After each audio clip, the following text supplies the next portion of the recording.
Buenos días, queridos hermanos. Pues para mí es un privilegio nuevamente poder compartir con vosotros la palabra del Señor y más el primer sermón del año, ¿no? Estoy asustado. Bueno, que el Señor me ayude, ¿no? Quería empezar con una oración para que el Señor guíe todo. Pues Padre, venimos ante ti, Señor, nuevamente a pedir tu ayuda, Señor, a pedir tu bendición, que tú guíes este sermón, Señor, que tú guíes todo lo que se va a exponer, que me ayudes en mi torpeza, Señor, que mis palabras sean las tuyas, que yo no diga nada, Señor, que tú no quieras que diga, Señor. Prepara los corazones de mis hermanos para recibir lo que tú tienes para ellos, Señor. Quita toda distracción y que tú también, Señor, seas tocando los corazones de aquellas personas que no te conocen, de aquellos que están caminando mal, Señor. Trae salvación, trae restauración y trae arrepentimiento, Señor, para que podamos caminar contigo. Que tu Espíritu Santo guíe todo, Señor, en el bendito nombre del Señor Jesucristo. Amén. Pues bueno,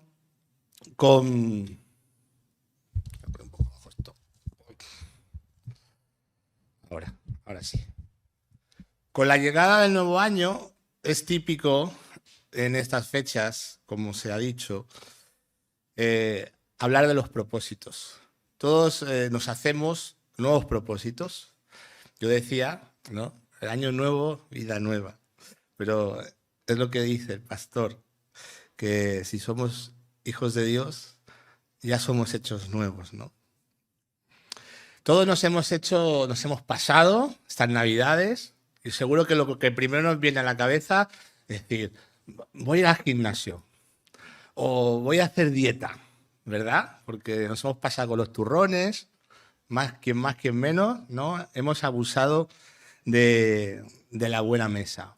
O quien no, pues dirá, pues mira, este año me voy a ir de vacaciones, ¿verdad? O me quiero cambiar el coche, no sé, cosas así. Está bien que nos hagamos propósitos, está bien que pensemos en cómo nos vamos a organizar el año. Entonces yo os pregunto, la pregunta sería, ¿cuántos de vosotros, esto es para todos, cuántos de vosotros os habéis propuesto este año ser más santos, crecer en santidad?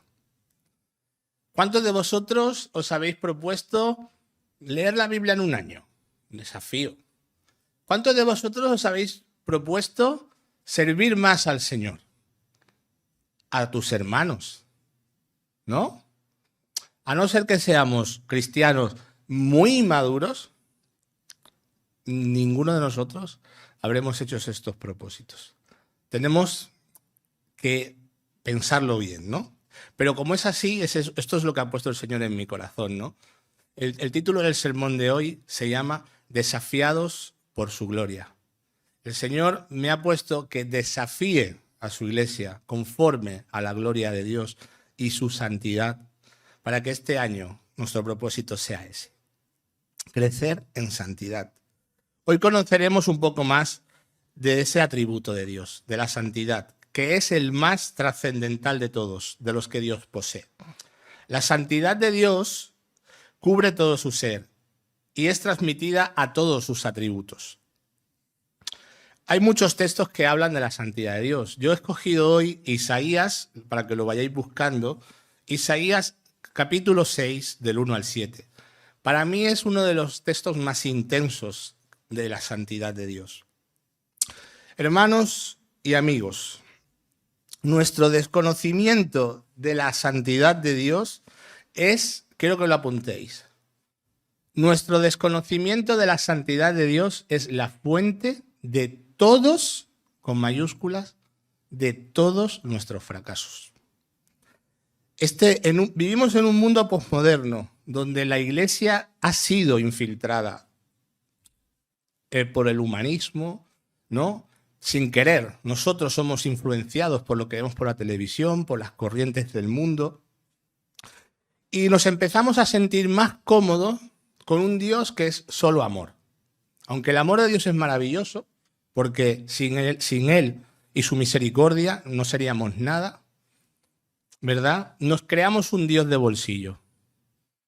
¿Qué quiero decir con un Dios de bolsillo? Es un Dios que solo es amor, y nos olvidamos de que Él es santo y de lo que Él demanda. Cayendo nosotros en pecado con más frecuencia de lo que deberíamos para nuestro propio perjuicio. Tenemos esa tendencia a pensar que Él me acepta como yo soy. Y sí, Dios nos perdona a pesar de lo que nosotros somos, pero Él no está conforme con lo que somos, porque si no, no sería santo. La historia que vamos a estudiar hoy no solo fue importante para Israel en su tiempo, sino que fue escrita para nosotros. A veces tenemos la tendencia de que cuando estudiamos el Antiguo Testamento pensamos que eso pasó hace tantos siglos, eso no tiene nada que ver con nosotros, esto hasta me aburre. Y nos equivocamos de pleno. El Antiguo Testamento fue escrito para Israel en su tiempo, pero para la Iglesia. Dice 1 Corintios 10:11, esas cosas le sucedieron a ellos como un ejemplo para nosotros, se pusieron por escrito para que nos sirvieran de advertencia a los que vivimos en el fin de los tiempos.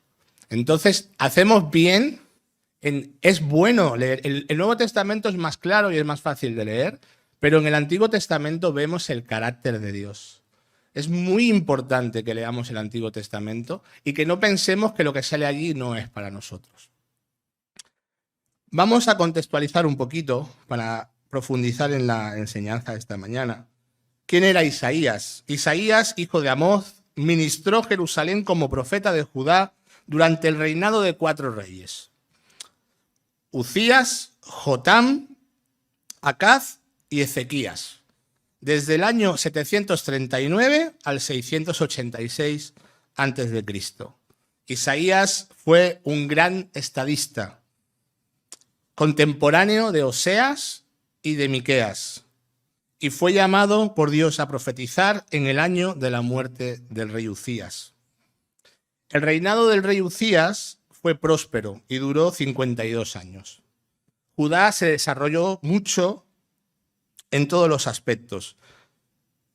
Uzías consiguió estabilizar los conflictos con sus enemigos, condujo al país a la prosperidad económica en todos los aspectos, pero esto también, como él veía que todo lo que hacía le salía bien, le conllevó a tener un orgullo desmesurado, tanto que hasta se atrevió a hacer de sacerdote y ofreció incienso en el altar y fue castigado por Dios con lepra. Y él fue recluido el resto de su reinado, acabó encerrado. Así nos lo dice Segunda de Reyes 15:5 y Segunda de Crónicas 26 del 20 al 21, por si alguno no lo quiere ver en casa, ¿no? Después de esto, pues todo fue acompañado de un terrible declive, la nación de Israel, espiritual y moral. Es lamentable, ¿no?, ver cómo el pueblo de Dios, que era un pueblo rescatado por Dios con toda la revelación que tuvieron, cada vez ellos se convirtieron en una nación más depravada, eran corruptos, estafadores, hipócritas en su religión, homicidas. Allí se sobornaban a los líderes, a los jueces, comenzaron a practicar costumbres orientales, practicaban la magia negra, el espiritismo, todo tipo de idolatría. Había opresión por parte de los ricos hacia los pobres. Se volvieron viles y soberbios, orgullosos. Sus mujeres no eran piadosas, eran vanidosas y ostentosas. Y lo peor de todo, se volvieron sabios en su propia opinión. Ellos decidían lo que estaba bien y lo que estaba mal. Dicho esto, os pido que me acompañéis con vuestras Biblias al capítulo 6, vamos a dar lectura de Isaías, del 1 al 7. Dice la palabra del Señor: En el año de la muerte del rey Uzías, vi yo al Señor sentado sobre un trono alto y sublime, y la orla de su manto llenaba el templo. Por encima de él habían serafines, cada uno tenía 6 alas. Con 2 cubrían sus rostros, con 2 cubrían sus pies, y con 2 volaban. Y el uno al otro daba voces, diciendo: Santo, santo, santo es el Señor de los ejércitos. Llena hasta toda la tierra de su gloria. Y se estremecieron los cimientos y los umbrales a la voz del que clamaba. Y la casa se llenó de humo. Entonces dije: ¡ay de mí! Porque perdido estoy, pues soy hombre de labios inmundos, y en medio de un pueblo de labios inmundos habito. Porque han visto mis ojos al Rey, al Señor de los ejércitos. Entonces voló hacia mí uno de los serafines con un carbón encendido en su mano que había tomado del altar con las tenazas, y con él tocó mi boca, y dijo: he aquí, esto ha tocado tus labios, y es quitada tu iniquidad, y perdonado tu pecado. Amén. Pues, como decimos, estoy peleando con el micrófono ahí. Empezamos con el texto, con el versículo 1. En el año que murió el rey Uzías. En el momento que muere el rey Uzías, Judá era partícipe de un alejamiento nacional y religioso, como hemos dicho, también social, que acabaría dando como resultado una devastación inminente. O sea, que el pueblo de Dios se comportara tal como hemos descrito antes, no iba a salir gratis. Este hecho hace que entren en escena 2 realidades supremas. Una es que Dios es fiel a sus promesas y que la promesa que le hizo a Abraham se iba a cumplir. Y él se iba a guardar un remanente para que el pueblo de Dios siguiera adelante. Y la otra es que su santidad y su justicia traerían la retribución por la maldad que ellos manifestaron.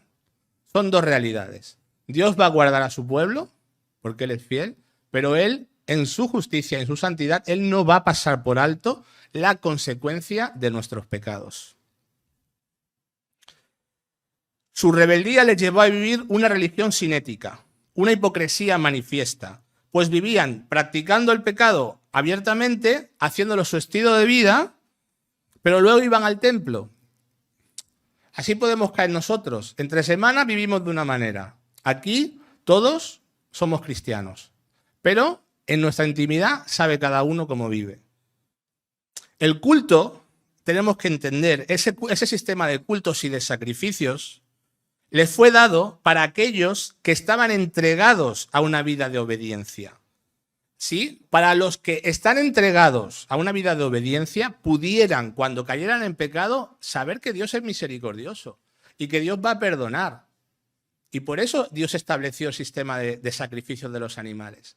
Lo mismo para nosotros no sacrificamos animales. Cristo es el Cordero de Dios que se sacrificó una vez y para siempre para perdonar nuestros pecados. Pero nosotros no podemos tener el sacrificio de Cristo como un paño sucio para justificar nuestra vida. ¿Sí? Eso hay que entenderlo. O sea, cómo vivimos es importante. No podemos pretender que nuestro estar cometiendo pecados voluntarios que sabemos que son pecado y decir, bueno, como el Señor murió por mí, no pasa nada. Eso fue lo que pensaron ellos. Se sentían demasiado seguros. Y cuando nosotros tenemos en poco la santidad de Dios, nos vamos a pillar los dedos. Eso os lo aseguro. Judá lo tenía todo. Confiaba en el rey Uzías, no le faltaba de nada en lo económico y material. Todo lo contrario. Tenían abundancia. Y cuando murió Uzías, esto les trajo pesar y miedo. Mucha incertidumbre.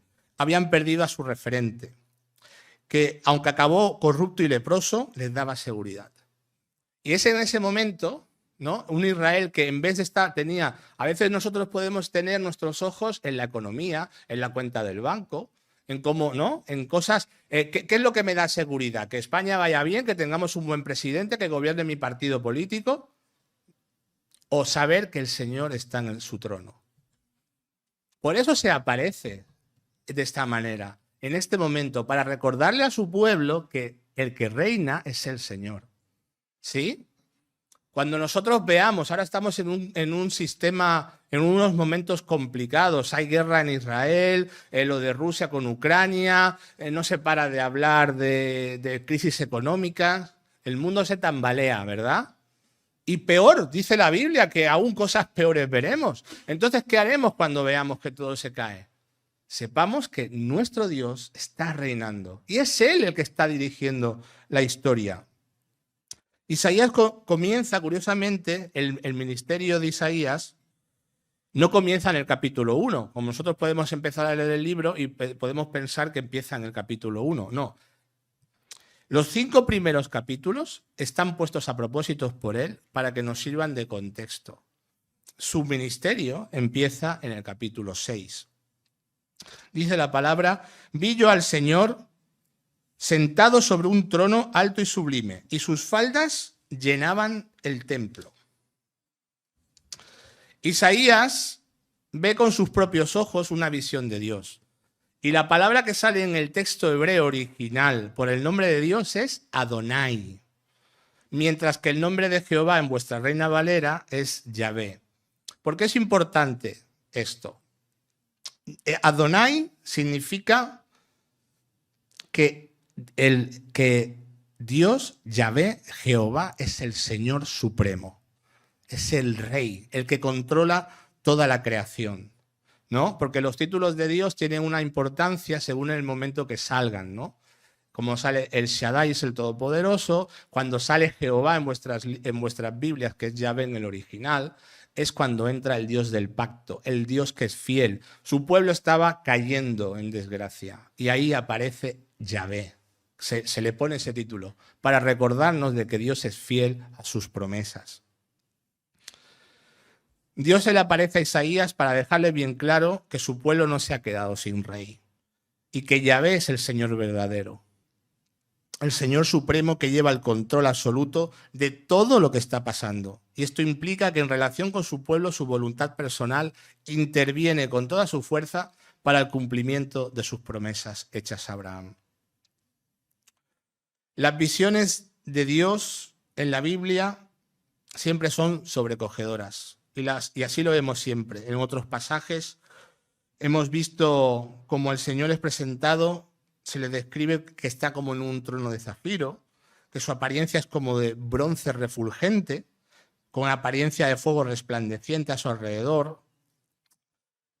Siempre aparece, según los textos de los profetas, con un hermoso arco iris. Así lo vio Ezequiel en Ezequiel 1 del 26 al 28. El profeta Daniel añade que va vestido con ropas blancas como la nieve y el pelo de su cabeza es como la lana limpia, en Daniel 7:9. El apóstol Juan añade que va ceñido por el pecho con un cinto de oro. Sus ojos son como llama de fuego y su voz como el estruendo de muchas aguas. Su rostro es como el sol cuando resplandece en su fuerza, según Apocalipsis 1 del 13 al 16. Isaías no daba crédito a lo que estaba viendo. La gloria y la majestad de Dios le sobrepasó. Y así seguimos avanzando en el texto. Isaías 6, de 2 al 3 nos dice que por encima de él habían serafines. Cada uno tenía 6 alas, con 2 cubrían sus rostros, con 2 cubrían sus pies y con 2 volaban. Y el uno al otro daban voces diciendo: Santo, santo, santo es el Señor de los ejércitos, y llena está toda la tierra de su gloria. Acompañado de la gloriosa majestad del Señor tenía los serafines. Los serafines son los encargados de dirigir la adoración celestial. Son los seres celestiales más altos junto con los querubines. Y ahí así se muestran, ¿no? Con 6 pares de alas. Con dos cubren sus rostros. ¿Por qué cubren sus rostros? Porque la gloria de Dios es tan inmensa, su luz es tan grande que ni ellos, que fueron creados para ellos fueron creados para eso, no pueden soportar la luz de Dios. ¿Sí? Con dos vuelan, se sostienen, y con dos cubren sus pies. Según los eruditos del hebreo, el hecho de cubrir los pies estaba significando que los pies simbolizan metafóricamente el órgano de actividad y dirección que se toma en la vida. Al cubrirlos, abandonan toda intención de elegir su propio camino, deseando solo moverse como se lo indicara el Señor. Es bonito. Yo cuando lo leí eso me gustó, ¿no? Esos seres tan especiales, tan poderosos, son humildes. Solo se quieren mover hacia donde diga el Señor. Tenemos que imitar a los serafines. Ellos son los encargados de dirigir la adoración y vemos cómo se marca de forma superlativa, ¿no? Como dicen, santo, santo, santo, ¿no? La tierra está llena de su gloria. ¿Para qué? Para marcarlo. Porque la Biblia no nos dice que Dios es amor, amor, amor, en ningún lugar. ¿Por qué es tan importante? Porque Dios es 3 veces santo. La santidad, hermanos, es el atributo que más peso tiene para entender la persona de Dios. Tenemos que entender a qué Dios servimos, porque si no entendemos cómo es Dios, nuestra vida nunca va a ser acorde a lo que Dios pide. Por eso es importante ir a la palabra y que sea la palabra la que limpie mi mente, la que moldee mi percepción de Dios y no mis propios pensamientos, no lo que me diga la gente, sino lo que diga la Escritura. A mí no me hagáis caso nunca si yo os doy un consejo que sea contrario a lo que Dios dice en su palabra. Jamás me hagáis caso, pero no a mí, a nadie. Así es la única manera en la que iréis por buen camino. Porque Dios siempre tiene razón, nosotros no. Lo que significa que Dios es santo en una forma sencilla es que Él es puro, que Él está cortado de su creación, Él es especial, Él es tan limpio de ojos que no puede ver el mal, dice la palabra. Habacuc 1:13 dice, tan perfecto que hasta en sus ángeles ve necedad. Él es la fuente máxima de pureza y a la vez de la moral más alta. Así es el Señor. Y esto a la vez es admirable porque nosotros siempre hemos tenido el sentimiento, ese sentimiento está en nosotros, de admirar lo bonito, de admirar lo que es puro. Cuando vemos una flor, ¿no? Vemos una flor bella, decimos, wow, qué bonita. O vemos un manantial de agua limpia, esas son cosas que son llamativas, ¿verdad? Que nos gusta de ver, nos gusta ver la pureza. Pues Dios es ese ser que es perfectamente puro, perfectamente sin defecto, tanto visualmente como lo estaba viendo Isaías, como éticamente, como moralmente. La santidad de Dios expresa su perfección, su majestuosidad. La santidad de Dios es ese ropaje luminoso perfecto que cubre todo lo que es Dios en esencia. ¿Por qué digo que es tan importante entenderlo? Porque el amor de Dios es santo. La ira de Dios es santa. Su justicia es santa. La santidad al final es un marco como una ropa que enmarca lo que Dios es. Nosotros, nuestra ira, ¿por qué no es buena? Porque no es santa. Nosotros cuando queremos pagar mal por bien, cuando queremos vengarnos, ¿qué hacemos? La liamos. Dios es justo. Por eso Él dice, mía es la venganza, yo pagaré. Él sabe cómo hacerlo. Nosotros no. Entonces, por eso nos vamos metiendo en lo que es esto de la santidad de Dios para entender y apropiarnos de ello. Como ya hemos dicho, qué importante, ¿qué tiene que enseñarnos la palabra hoy de forma práctica para la Iglesia? Vamos a Primera de Pedro capítulo 1, del 14 al 15.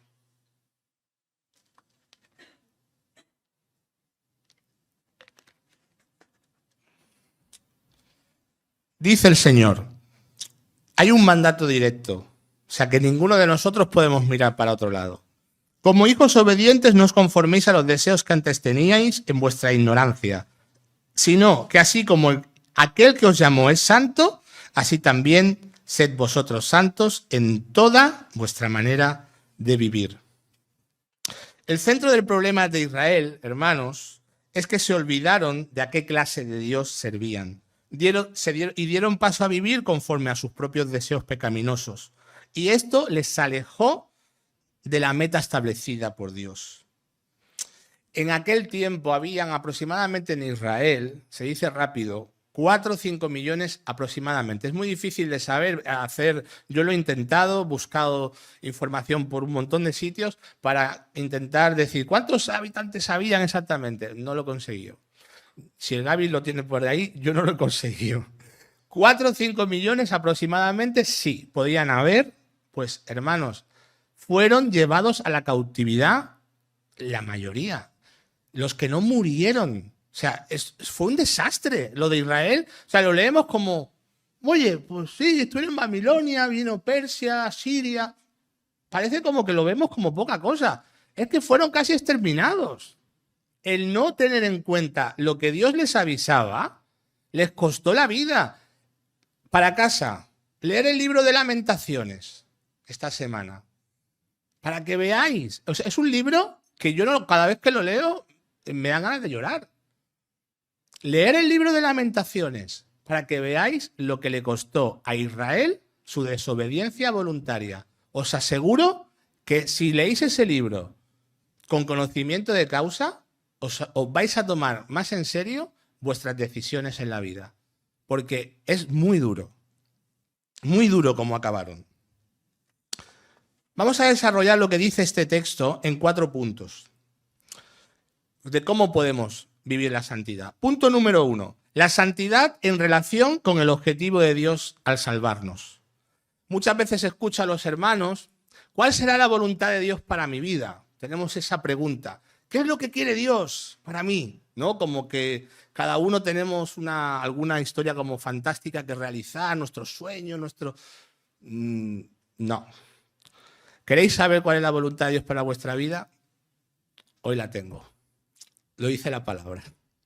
Primera de Tesalonicenses 4:3. Pues la voluntad de Dios es vuestra santificación. Dios siempre ha querido lo mismo con su pueblo. No quiere otra cosa. Dios te salva con un propósito, santificarte. Por santificarte se entiende apartarte del mundo. Esto puede chocar, ¿no? ¿Cómo? Ya no puedo hacer nada porque Dios me quiere apartar del mundo, pero si yo me lo pasaba muy bien antes. No significa eso. Como el mundo, cuando se nos dice que Dios quiere apartarte del mundo, se entiende el mundo como la corriente ideológica que es contraria a Dios y a su palabra. ¿De acuerdo? El mundo entero está gritando constantemente todo lo contrario de lo que Dios quiere. Así lo vemos. Vemos cómo se está atacando la familia, el modelo del matrimonio, cómo se infiltra la educación en el colegio a través de ideologías de todo tipo, ¿sí? Cómo se han perdido los valores, cómo se cae todo. Entonces, ¿cómo podemos, si somos hijos de Dios, cómo podemos sentirnos bien en el mundo? El mundo, con todo lo que Él trae, nos tiene que dar cierta repulsa. Porque todo lo que vemos en la televisión, hasta para anunciar la cosa más tonta como un yogur, se hace con sexo explícito. O sea, yo la televisión en mi casa la tengo apagada. Veo solo los canales de streaming, elijo yo lo que veo, para no ver los anuncios. Porque a veces viendo anuncios mis hijos flipaban. Decían, pero ¿qué es eso? Papá, ¿has visto esto? Al final, en mi casa, la televisión está apagada. Pongo los canales, elijo lo que mis hijos ven, porque si no, así no me llevo sustos. Hermanos, no hay maneras mágicas de crecer en santidad. Solo los medios de gracia que Dios ha dado. Dios ha dado la lectura de su palabra, congregarnos con los santos, compartir nuestra vida con otros hermanos que tengan las mismas luchas, la oración y la predicación de su palabra. La pregunta es, ¿cuántos de esos medios de gracia estamos haciendo? Si Dios ha hecho un llamado, te ha hecho un llamado a ti, que tú que te has arrepentido de tus pecados, has puesto tu confianza en Cristo, ¿qué estás haciendo tú para seguir creciendo? ¿Estás poniendo de tu... ¿Has entendido? ¿Habéis entendido el llamado? ¿Habéis entendido que habéis sido rescatados a precio de sangre, que le costó todo al Señor para que seáis luz en un mundo de tinieblas? Porque o bien, o estáis creciendo en santidad o estáis creciendo en mundanalidad. Aquí nadie se queda sin crecimiento. ¿En qué lado estás creciendo? Pues eso, tomarlo en cuenta. Tenemos que arrepentirnos si estamos edificando el enrejado y estamos descuidando la vid verdadera. Muchas veces queremos hacer muchas cosas, pero no tenemos comunión con Dios. ¿Qué es lo que hacemos con nuestro tiempo? El pastor Rafael hablaba la semana pasada del tiempo que pasamos con los dispositivos móviles y viendo la televisión. Yo también he visto algunas estadísticas que son parecidas, ¿no? Y más o menos van por ahí. 3 horas de televisión al día, la mayoría. Y 6 horas navegando por internet. En distintos dispositivos, el móvil y los ordenadores. Coger cada uno de vosotros e instalaros una aplicación para controlar el uso de la pantalla. Vais a alucinar. El tiempo que le dedicamos a estar mirando la pantalla de un teléfono en vez de estar haciendo cualquier otra cosa. El día del juicio final, cuando estemos delante del Señor, nadie podrá tener una excusa para decir que no tuvo tiempo para orar. Nadie va a tener una excusa para decir que, uy, la Biblia, es que yo no tenía tiempo para leerla. Porque nos encanta perder el tiempo. Punto número 2. La santidad de Dios en el culto a Dios, en relación con el culto a Dios. En el Antiguo Testamento vimos como todo lo relacionado con Dios y su culto racional pasa a ser santo, por cuanto Dios es santo. Santos son los utensilios del templo, los cuales, imaginaos, los utensilios del templo no los podía ver nadie que no fueran los que Dios había designado. Porque si los veían, morían. Dice, ¿cómo? Sí, ¿cómo va a ser? ¿Por ver lo que había? Sí. Ver lo que Dios tenía determinado que solo era para los sacerdotes, les costaba la muerte. Números 4, 16 al 20 lo dice. No haréis que perezca la tribu de los familiares de Coat entre los levitas, para que cuando se acerquen al lugar santísimo vivan y no mueran. Haréis con ello esto: Aarón y sus hijos vendrán y los pondrán a cada uno su oficio y su cargo. No entrarán para ver cuando cubran las cosas santas, porque morirán. O sea, Aarón tenía que tapar todo porque los coatitas, la tribu de los coatitas, eran los encargados de trasladar los utensilios del templo. Eran como los obreros, ¿no? Cuando todo estaba tapadito, ellos venían y se lo cargaban. Pero tenían prohibido ver el arca del pacto. O algo que es terrible. No podemos olvidar lo que leemos en Levítico 10, lo terrible que fue para un padre como Aarón ver morir a sus hijos Nadab y Abiú quemados, porque no tuvieron en cuenta la santidad de Dios y ofrecieron un fuego extraño que Jehová no había mandado. Dios había mandado adorarle de una determinada manera, con un incienso elaborado de una determinada forma. Incluso dicen algunos comentaristas que incluso podían haber ido bebidos. Se tomaron a broma el culto a Dios. O sea, ¿podemos estar en el culto a Dios tomándonos a broma lo que estamos haciendo? ¿Venimos a la iglesia a pasar el tiempo? ¿A pensar que estamos aquí haciendo esto una religiosidad? Pues cuidado. Dios por su misericordia no nos va a hacer eso, ¿no? Como les pasó a ellos. Pero eso está ahí como una enseñanza para ver que el culto a Dios es serio. Lo que hacemos tiene que ver con el Creador. No podemos tomárnoslo a broma. Dice Amós 5, 21 al 24. Odio todos sus grandes alardes y pretensiones, la hipocresía de sus festivales religiosos y asambleas solemnes. No aceptaré sus ofrendas quemadas ni sus ofrendas de grano, ni siquiera prestaré atención a sus ofrendas selectas de paz. Fuera de aquí con sus ruidosos himnos de alabanza. No escucharé la música de sus arpas. En cambio, quiero ver una tremenda inundación de justicia y un río inagotable de rectitud. Es un texto que es una losa, ¿no? O tenemos Ananías y Zafira en Hechos 5, en el momento de que nace la iglesia. Habían algunos hermanos que habían decidido voluntariamente vender sus propiedades. Esa historia la conocemos todos. Decidieron vender voluntariamente sus propiedades para ayudar a la extensión del reino. Y Ananías y Zafira decidieron engañar a Dios. Dijeron, mira, oye, vamos a quedar bien, vamos a vender nuestra casa, les decimos que vamos a dar lo que nos han dado, pero oye, no vamos a quedar una parte para ti y para mí, pero no vamos a llevar la gloria, ¿no? Van a pensar que hemos hecho el gran favor. Pues salieron los dos muertos, porque decidieron engañar a Dios. Una mentira les costó la muerte. Dios podría cobrar la vida. Dice la palabra que la paga del pecado es muerte. ¿Por qué Dios no nos paga conforme merecen nuestros pecados? Por su misericordia. Debemos de estar agradecidos, pero esa enseñanza está ahí. Y lejos de que eso hiciera que la iglesia menguara, la iglesia creció más.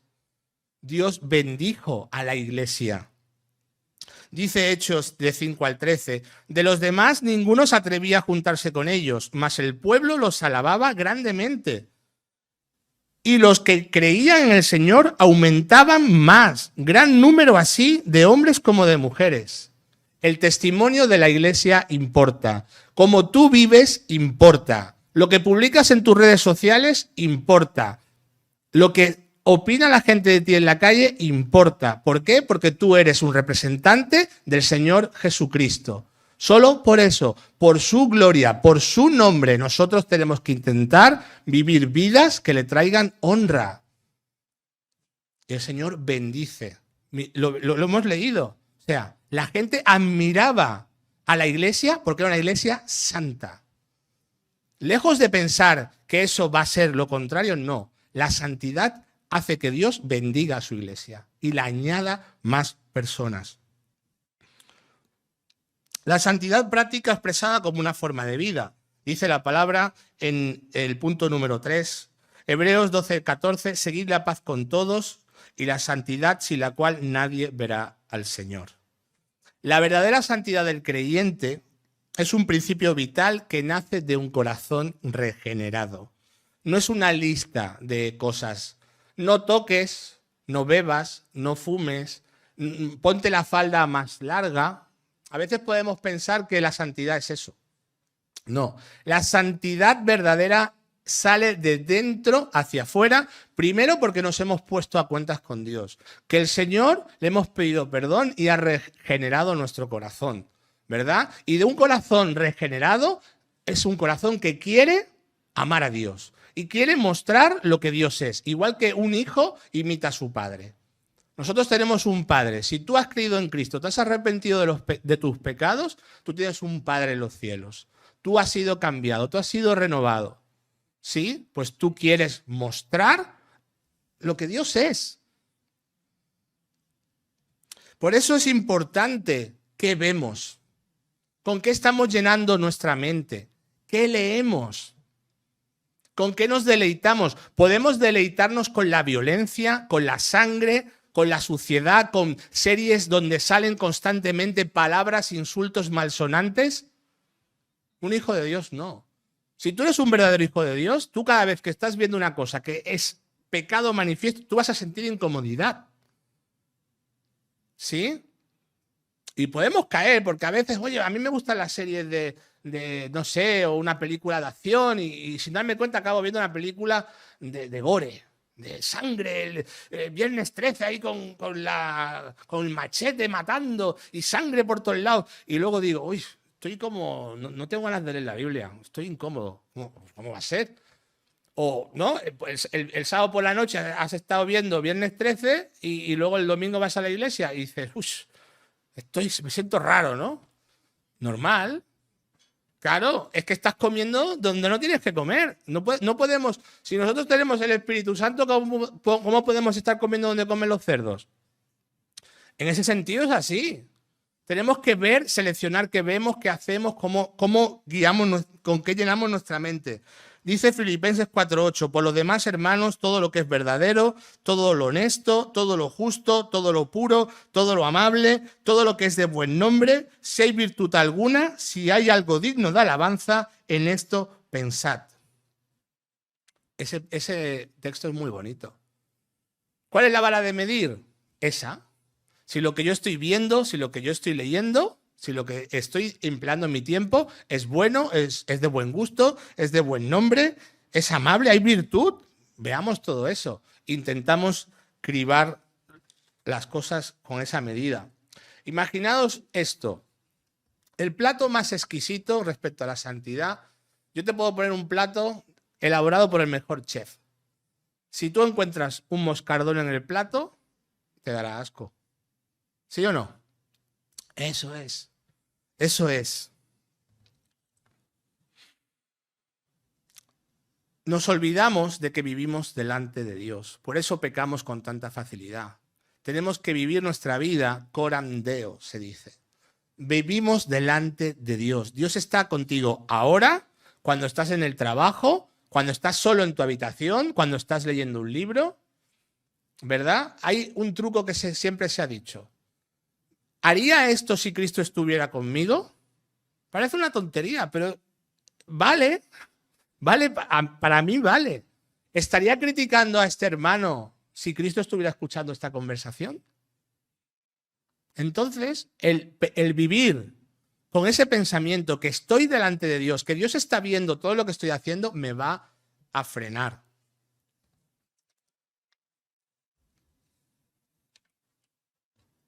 Contemplar la santidad de Dios, tal como se le reveló a Isaías, fue algo muy chocante, estremecedor.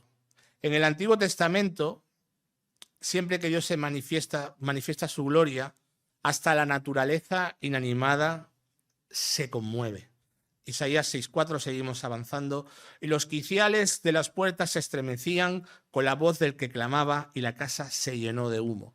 En Éxodo capítulo 19 vimos cómo Dios se manifestó en el monte Sinaí con estruendo de trompetas, temblor, gran humo, y el pueblo tenía miedo, tenían terror.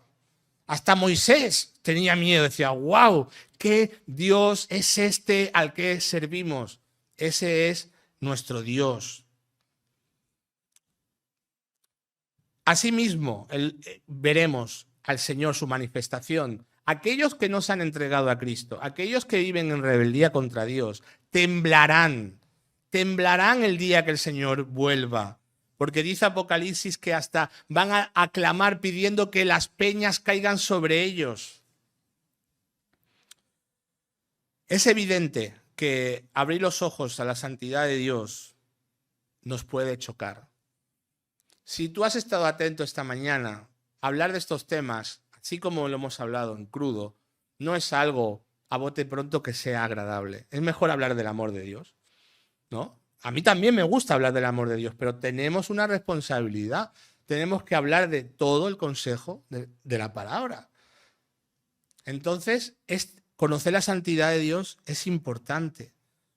Nos hace replantearnos nuestro pecado. Nos hace entender que Dios no va a pasar por alto lo que hacemos y que hay un juicio por ello. Y así lo vio Isaías. Isaías 6, del 5 al 7. Si lo ponemos en la pantalla. Entonces dije, ¡ay de mí, porque perdido estoy! Pues soy hombre de labios inmundos, y en medio de un pueblo de labios inmundos habito, porque han visto mis ojos al Rey, al Señor de los ejércitos. Entonces voló hacia mí uno de los serafines, con un carbón encendido en su mano, que había tomado del altar con las tenazas, y con él tocó mi boca y dijo: he aquí esto ha tocado tus labios y es quitada tu iniquidad y perdonado tu pecado. No creo que podamos poner nosotros en duda que Isaías era un hombre piadoso. Yo creo que no. Isaías fue el que ha hecho, yo creo, de los profetas, el que le fue revelada más cosas bonitas del Señor, de que el Señor sería el Mesías, que moriría por nosotros. El libro de Isaías es hermoso. Pero veamos que Isaías, aún siendo un profeta del Señor y una persona entregada a Dios, él lo entendió. Dijo: soy persona de labios inmundos y habito en medio de un pueblo inmundo. Estoy perdido. Me siento perdido. ¿Qué voy a hacer? El miedo se apoderó de él. Quedó mudo, petrificado, igual que muerto. Esa es la misma reacción que han tenido todas las personas a las que Dios se ha revelado. Recordemos a Pedro cuando lo vio en el milagro de la pesca milagrosa, hecha por el Señor Jesucristo. Él entendió quién era Jesús. Lucas 5:8 dice: viendo esto, Simón Pedro cayó de rodillas ante Jesús, diciendo: apártate de mí, Señor, porque soy un hombre pecador. O el apóstol Juan, cuando tuvo las revelaciones del libro de Apocalipsis. En Apocalipsis 1:17 dice: cuando le vi, caí como muerto a sus pies. Esa es la reacción normal de cualquier persona que ha entendido quién es Dios. Devastado, sin salida. Entiendes que no tenemos nada que hacer. Pero Dios es bueno y Dios es misericordioso y Dios es el que toma la iniciativa, porque Dios quiere salvar al hombre. ¿Qué es lo que vemos? Que Dios manda a sus ángeles a traer un carbón encendido del altar. El altar es el lugar donde se aceptan las ofrendas. Y con el carbón encendido toca los labios de Isaías. Y es ahí que su culpa es quitada. ¿Lo dice la palabra? Su culpa es quitada, es justificado. Es justificado, es decir, es hecho justo. ¿Sí? Es hermoso el versículo 7. Este acto apuntaba a una obra mayor. ¿A qué obra? A la del Señor Jesucristo en la cruz. Nosotros no podemos hacer nada para ganarnos nuestra salvación. Nada, ninguna obra que nosotros hagamos nos asegura el cielo. Ninguno de nosotros. ¿Cuál es nuestra esperanza? Esa, que nuestra culpa sea quitada por la gracia de Dios. Y a quien vio Isaías en ese templo, dice Juan 12:41, Isaías dijo esto cuando vio su gloria y habló acerca de él. Era el Señor Jesucristo. A quien vio Isaías era al Señor Jesucristo, hermanos. Cristo vino a buscar y a salvar lo que se había perdido. Para todo aquel que entiende esto, para todo aquel que entiende que necesita del perdón del Señor, hay esperanza. Si tú estás aquí hoy y tú entiendes que tú eres un pecador, que no mereces nada, que te has pasado la vida luchando en contra de Dios, tomando malas decisiones, ocultándolas, barriéndolas debajo de la alfombra, pensando que no pasa nada. Pero te estás dando cuenta hoy, si el Espíritu Santo te está tocando tu corazón y te estás dando cuenta de que necesitas el perdón de Dios, para ti hay esperanza hoy. Porque el Señor vino a buscar lo que se había perdido. Y Él pagó en la cruz el precio de nuestra maldad. Él pagó en la cruz el precio de nuestra falta de santidad. Él pagó en la cruz por cada uno de tus pecados. Y para ti hay esperanza. Si por el contrario crees que tú no necesitas cambiar de vida, que tú puedes tirar para adelante, que como tú estás bien y que no necesitas arrepentirte de nada, pues para ti no hay esperanza. Y siento pena. Si tú no conoces a Cristo y no eres capaz de reconocer esto, no hay nada más que hacer para ti. Al menos hoy. No sé yo mañana. Y si tu vida está en desorden y eres un hijo de Dios, que sepas que a la luz de lo que dice la Escritura, el Señor no va a pasar por alto el precio de nuestra desobediencia. Igualmente hoy es el día de perdón para ti. Hoy es el día de que Dios te dice, vamos a empezar un año nuevo, ¿sí? Vamos a quitar de en medio todo lo que nos separa y caminemos juntos. Porque Cristo pagó por nuestra desobediencia. Isaías 1, 16 al 18, capítulo 1, versículo 16 y 18. Esta es la solución. Esto es lo que Dios te manda a ti, seas cristiano o no. Lavaos, limpiaos, quitad la maldad de vuestras obras de delante de mí, de mis ojos. Cesad de hacer el mal. Venid ahora y razonemos, dice el Señor. Aunque vuestros pecados sean como la grana, como la nieve serán emblanquecidos. Aunque sean rojos como el carmesí, como blanca lana quedarán. El Señor te está abriendo las puertas. Es claro que no es contra Él, que no es con Él, es contra Él. Cristo pagó por tu salvación. Como dice la Escritura, al que no conoció pecado, le hizo pecado por nosotros, para que fuéramos hechos justicia de Dios en Él. ¿Sí? Apocalipsis 22, 11, 14 dice que el injusto siga haciendo injusticia, que el impuro siga siendo impuro, que el justo siga practicando la justicia y que el que es santo siga guardándose santo. He aquí yo vengo pronto y mi recompensa está conmigo para recompensar a cada uno según su obra. Pues hermanos o amigos que estáis aquí, hoy es el día de ponernos a cuentas con el Señor. Y si tú aún no conoces a Cristo, me gustaría que me acompañaras en esta oración. Si después del culto tienes la necesidad de hablar con el pastor Gaby, conmigo, con alguno de los hermanos, para poder aclararte más cómo ponerte a cuentas con Dios, pues estará bien. Oramos. Señor, venimos ante tu presencia, sabiendo que no merecemos nada, Señor. Yo te pido por aquellos que no te conocen, los que están aquí, Señor, que viven con un pie dentro y un pie fuera. Aún aquellos que creyendo que son cristianos no viven como tú quieres, Señor.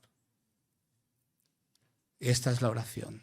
Señor Jesús, reconozco que soy pecador, que no merezco nada, que he vivido de una forma sucia y baja, Señor, que no merezco nada más que tu juicio, pero reconozco que tú eres el Señor y creo en tu promesa, en que tú en la cruz has pagado por cada uno de mis pecados y te pido perdón, te pido que me aceptes, Señor, y que pueda estar contigo.